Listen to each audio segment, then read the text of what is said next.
حکومت پاکستان نے state bank کی بچی کھچی خود مختاری بچانے کے لیے جو کوششیں شروع کی تھیں وہ اب ناکامی کا شکار ہوتی نظر آتی ہیں، اور اطلاعات ہیں کہ پالیسی سازوں نے IMF کے دباؤ کے سامنے گھٹنے ٹیکتے ہوئے اسٹیٹ بینک کو فیصلہ سازی میں حکومتی اثر سے باہر نکالنے کا عالمی مالیاتی ادارے یعنی IMF کا مطالبہ تسلیم کر لیا ہے۔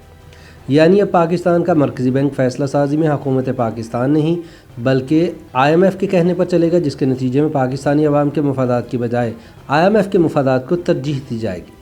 تاہم وزارت خزانہ کو امید ہے کہ IMF کے سامنے سجدہ ریز ہو جانے کے بعد قرض کی اگلی قسط کا اجرا ممکن ہو پائے گا۔ یاد رہے کہ اپریل سن 2019 میں حکومت نے IMF کی خوشنودی حاصل کرنے کے لیے اس کے ایک سابق ملازم رضا باقر کو بطور گورنر اسٹیٹ بینک بھرتی کر لیا تھا، جن کی پالیسیوں نے ڈالر کو پاکستانی تاریخ میں مہنگا ترین کر دیا ہے۔ اسلام آباد میں وزارت خزانہ کے ذرائع نے بتایا ہے کہ IMF سے 6 ارب ڈالر کے توسیعی فنڈ کی سہولت بحال کروانے کے لیے پاکستان نے اسٹیٹ بینک کو مکمل خود مختاری دینے کی یقین دہانی کروا دی ہے، اور اب اس حوالے سے عملی اقدامات کا انتظار ہے۔ فریقین نے 4 اکتوبر کو ورچوئل مذاکرات کے ذریعے بات چیت شروع کی تھی، جو کہ 15 اکتوبر تک ختم ہونے والی تھی، لیکن یہ بات چیت 23 اکتوبر تک جاری رہی، اور تب سے IMF اور پاکستانی وزارت خزانہ اقتصادی اور مالیاتی پالیسیوں کی متوقع یادداشت کے اجرا پر خاموش ہیں۔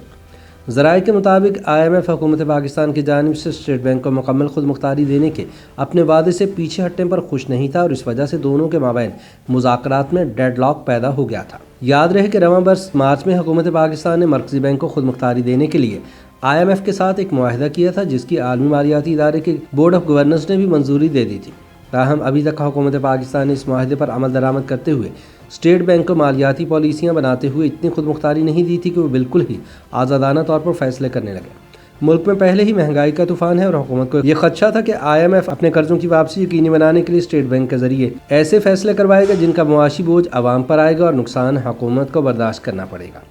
تاہم اب حکومت پاکستان کی جانب سے IMF کو کچھ مزید یقین دہانیاں کروائی گئی ہیں، اور ساتھ ہی اپنی مجبوریاں بتائی گئی ہیں۔ وزیر اعظم کے مشیر برائے خزانہ اور ریونیو شوکت ترین کی سربراہی میں پاکستان کی اقتصادی ٹیم نے IMF حکام کے ساتھ مذاکرات کے کئی دور کیے ہیں، تاکہ انہیں پارلیمنٹ کے ایوان زیریں اور ایوان بالا میں حکمراں جماعت تحریک انصاف کی عددی قوت سے آگاہ کیا جا سکے، کیونکہ اسٹیٹ بینک کو مکمل خود مختاری دینے کے لیے آئین میں ترمیم کی ضرورت ہوگی، جس کے لیے حکومت کے پاس مطلوبہ اکثریت موجود نہیں، اور اپوزیشن اس معاملے میں حکومت کے ساتھ کسی صورت تعاون نہیں کرے گی۔